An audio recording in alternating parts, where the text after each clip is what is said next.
नमस्कार, एबीपी गंगा में आपका स्वागत है। मैं हूं रोहित सिंह सावल और आप देख रहे हैं देश प्रदेश का सबसे दमदार शो बात तो चुभेगी। कई बार छोटी सी चूक आपको बड़ा झटका दे जाती है। होमवर्क में हल्की सी कमी भी बड़ा नुकसान कर जाती है। रणनीति की बिसात पर पैनी नजर नहीं डालने पर बड़ा खेल हो जाता है। और अगर बात चुनाव से जुड़ी हो, ये कमी इतने चुभने वाले नतीजे दे जाती है कि इसकी टीस लंबे समय तक नहीं जाती। समाजवादी पार्टी के खेमे में आज कुछ ऐसा ही हुआ। विधान परिषद चुनाव में सपा ने आदिवासी कार्ड खेलकर जो मारक दांव चला था वो आज पलट गया। वजह सुनकर आप हैरान रह जाएंगे। दरअसल ये वजह उम्र के कॉलम से जुड़ी है। विधान परिषद चुनाव के लिए किसी उम्मीदवार की उम्र कम से कम 30 साल होनी चाहिए, लेकिन सपा उम्मीदवार कीर्ति कोल की उम्र सिर्फ 28 साल थी। उन्होंने बाकायदा एफिडेविट में इसका जिक्र भी किया था, लेकिन इसी पेपर पर सपा के 10 नेताओं के दस्तखत थे। चुभने वाली बात यह है कि किसी की भी इस खास कमी पर नजर नहीं गई और नतीजा सपा उम्मीदवार का पर्चा खारिज होने के रूप में सामने आया। अब इस पर्चे की हर तरफ चर्चा हो रही है। विरोधी जमकर तंज कस रहे हैं तो सपा के नेता खामोश हैं। इस बड़ी खबर के साथ ही मैं आपको रामगोपाल यादव की सीएम योगी से एक छोटी सी मुलाकात पर मचे सियासी कोहराम की वजह भी बताऊंगा और यह भी बताऊंगा कि योगी से जब सपा नेता रामगोपाल यादव मिले तो दोनों नेताओं में किन मुद्दों को लेकर बात हुई और इसमें चुभने वाली बात क्या थी। अब बने रहिए मेरे साथ और देखते रहिए बात तो चुभेगी।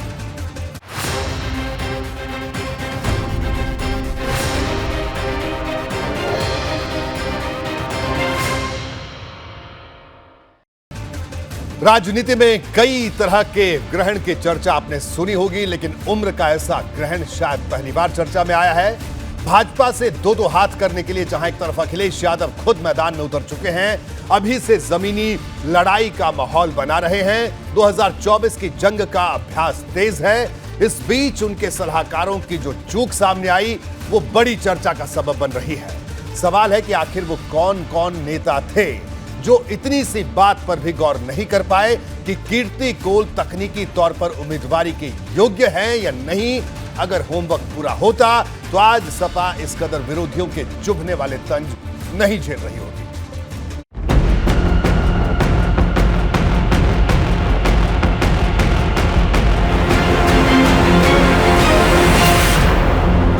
सपा के सबसे बड़े दांव पर उम्र ग्रहण।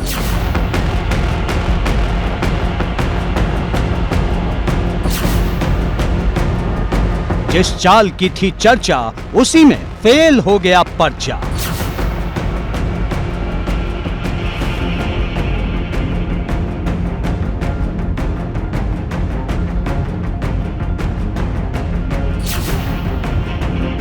कीर्ति कोल के नाम पर सपा का सेल्फ गोल। इस बारे में मैं बहुत नहीं बता पाऊंगा क्योंकि मैं अभी आपके बीच में हूँ।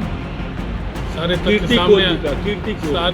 तथ्य सामने आए होंगे। इस पर माननीय प्रदेश अध्यक्ष जी, हमारे नेता सदन जो भी निर्णय लेना होगा लिए होंगे, जो भी कारण होगा वो बताए होंगे। पार्टी है मौन, अधूरे होमवर्क का जिम्मेदार कौन। हमने एक बार सदन में कहा था, जब नाश मनुष्य पर छाता है पहले विवेक मर जाता है। उनको ये अच्छी तरह पता था कि हमारे पास मतों की संख्या पर्याप्त नहीं है, हमारा प्रत्याशी चुनाव हारेगा। फिर भी एक आदिवासी बहन को उन्होंने मानसिक रूप से प्रताड़ना पहुंचाने का काम किया। ऐसी तैयारी से कैसे लड़ेंगे 24 की लड़ाई। संविधान के बारे में जानकारी नहीं है सपा वालों को, वो इतनी बड़ी गलती कर रहे हैं और उसी गलती का नतीजा आज हमारी छोटी बहन ने। भूल चूक लेनी देनी कैसे होगी माफ।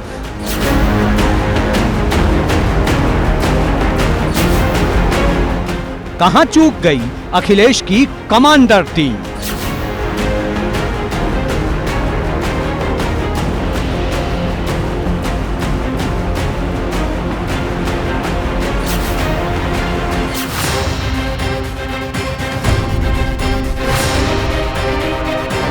बात तो चुभेगी।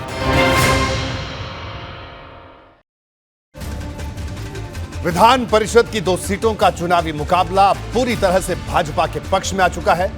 2 सीटों पर केवल 2 उम्मीदवार बचे हैं। ऐसे में इनका निर्विरोध चुना जाना तय है। सपा को इस चुनाव के नतीजों का अंदाजा तो पहले से ही था, लेकिन वो आदिवासी कार्ड खेलकर भाजपा के राष्ट्रपति चुनाव वाले दांव का जवाब देना चाहती थी। वो राजभर जैसे अपने पूर्व सहयोगियों के सामने भी धर्म संकट पैदा करना चाहती थी, लेकिन कीर्ति कोल के नाम पर सपा के खेमे में सेल्फ गोल हो गया।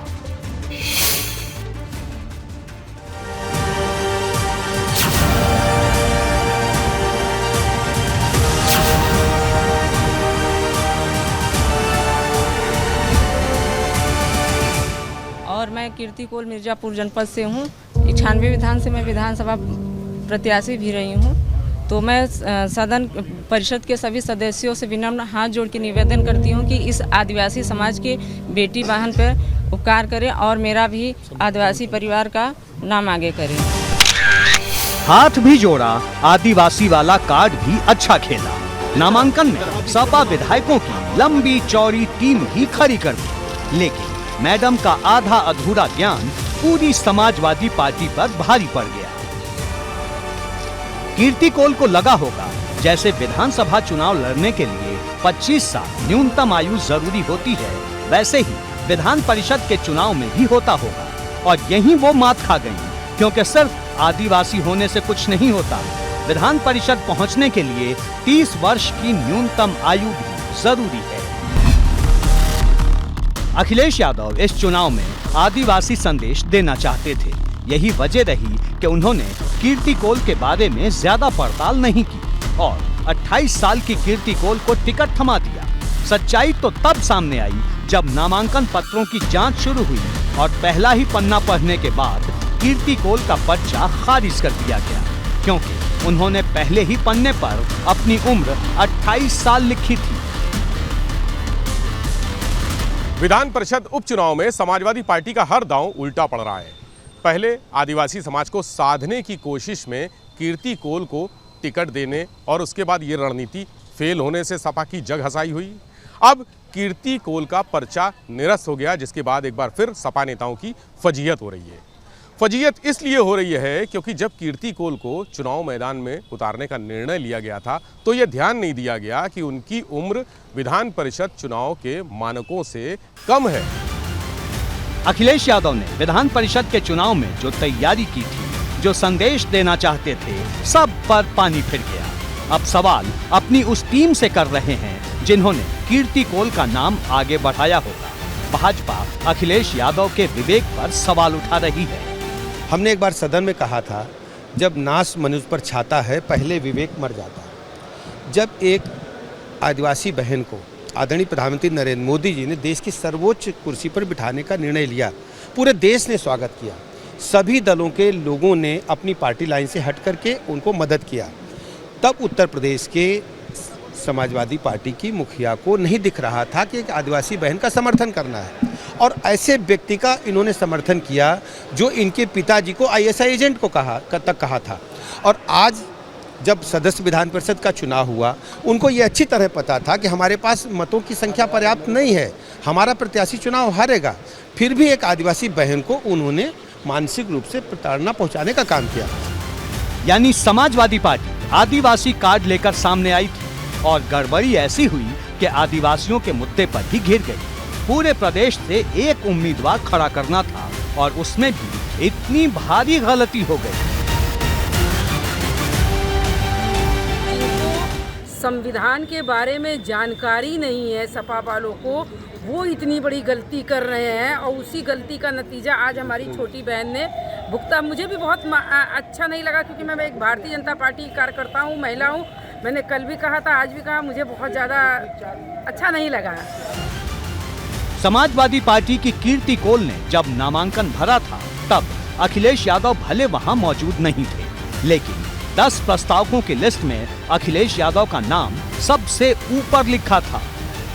हो सकता है अखिलेश यादव कल ये भी बयान दे सकें कि वो सर्टिफिकेट भी फर्जी बन गई जो है, और क्योंकि कहते हैं बार बार ये बात कहते हैं कि ईवीएम खराब हो गई, ईवीएम में हैकिंग कर लिया। तो जब चुनाव हारते हैं या कोई ऐसी बात होती है तो वो बीजेपी पर दोष देते हैं और सरकार पर दोष देते हैं। कीर्ति कोल का पर्चा रद्द हुआ तो अखिलेश पर सियासी हमले भी तेज हो गए। सो भाजपा के प्रवक्ता अरुण राजभर ने ट्विटर पर लिखा, कोई तो चुनाव गंभीरता से लड़ लेते। राजनीतिक अपरिपक्वता फिर सामने आ गई। आदिवासी हितैषी होने का ढोंग रचने की जल्दबाजी में अपने प्रत्याशी की आयु नहीं देख पाए। ये आदिवासियों को अपमानित करने की साजिश थी जो अब उजागर हो गई।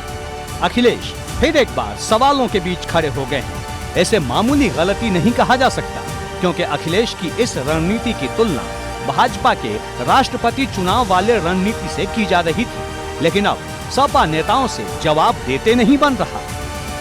इस बारे में मैं बहुत नहीं बता पाऊंगा, क्योंकि मैं अभी आपके बीच में हूँ। सारे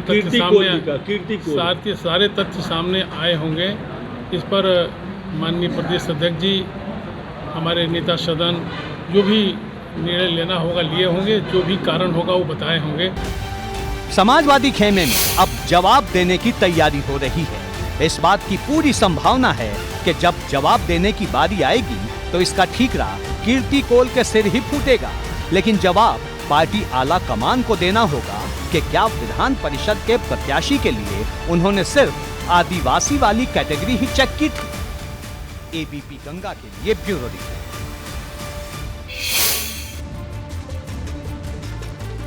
वहीं अखिलेश यादव की इस रणनीति की हर तरफ चर्चा हो रही थी। उन्होंने बहुत सोच समझ कर ये दांव चला था।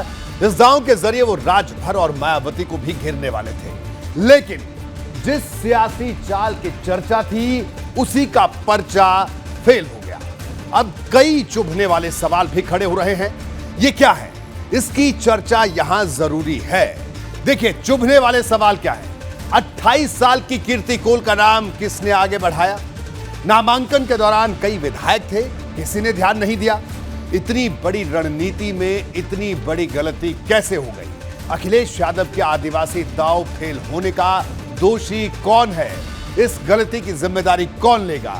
दस्तखत करने के वक्त नजर क्यों नहीं गई? होमवर्क में कहां कमी रह गई?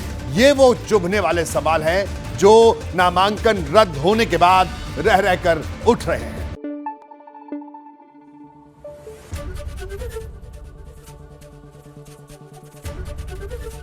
एबीपी गंगा, खबर आपकी, जुबान आपकी।